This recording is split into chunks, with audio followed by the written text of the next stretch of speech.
તો આજે આપણે બનાવવાના છે પૌવાનો ટેસ્ટી નાસ્તો।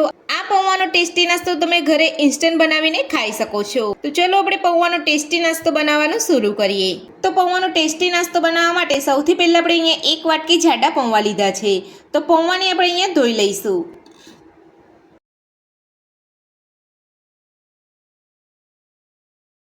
તો સૌથી પહેલા તમારે નાસ્તો બનાવવા માટે આ રીતે પૌવાને ધોઈ લેવાના છે। તો પૌવાને આપણે અહીંયા ચોખ્ખા પાણીએ ધોઈ લીધા છે। તો હવે આપણે તેની અંદર 1 વાટકી સોજી ઉમેરીશું, 1 વાટકી મોરું દહીં ઉમેરીશું, બધું સરસ મિક્સ કરી લઈશું। તો પૌવામાં સોજી અને દહીં ઉમેરીને આપણે અહીંયા બધું સરસ મિક્સ કરી લીધું છે। તો હવે આપણે તેને ઢાંકીને 10 થી 15 મિનિટ માટે રહેવા દઈશું।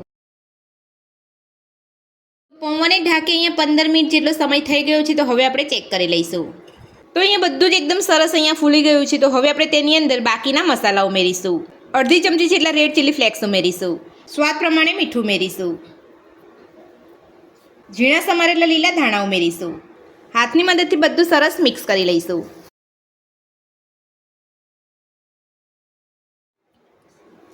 તો બધું જ આપણે અહીંયા મિક્સ કરી લીધું છે। તો તમારે નાસ્તો બનાવવા માટે આ રીતનું મિશ્રણ બનાવવાનું છે। તો નાસ્તાનું મિશ્રણ બનીને આપણું તૈયાર છે। તો હવે આપણે નાસ્તો બનાવવા માટે આપણે અહીંયા એક કાણાવાળી ડીશ લીધી છે, તેને તેલથી ગ્રીસ કરી લઈશું। તો ડીશને અહીંયા તેલથી ગ્રીસ કરી લીધા પછી હવે આપણે નાસ્તાના મિશ્રણમાંથી લાંબા રોલ વાળી લઈશું। તો રોલ વાળતા પહેલાં તમારે અહીંયા હાથને તેલવાળો કરી લેવાનો છે અને આ રીતે તમારે અહીંયા રોલ વાળી લેવાનો છે। તો તેલવાળો હાથ કરશો તો તમારું મિશ્રણ અહીંયા હાથ ઉપર ચોંટે નહીં।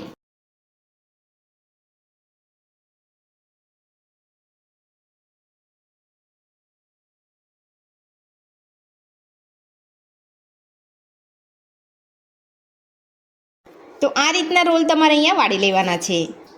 તો હવે આપણે જે ડીશ ઉપર તેલ લગાવીને રાખ્યું હતું તેની ઉપર આપણે લઈ લઈશું। એ જ રીતે આપણે મિશ્રણમાંથી બીજા રોલ વાળી લઈશું।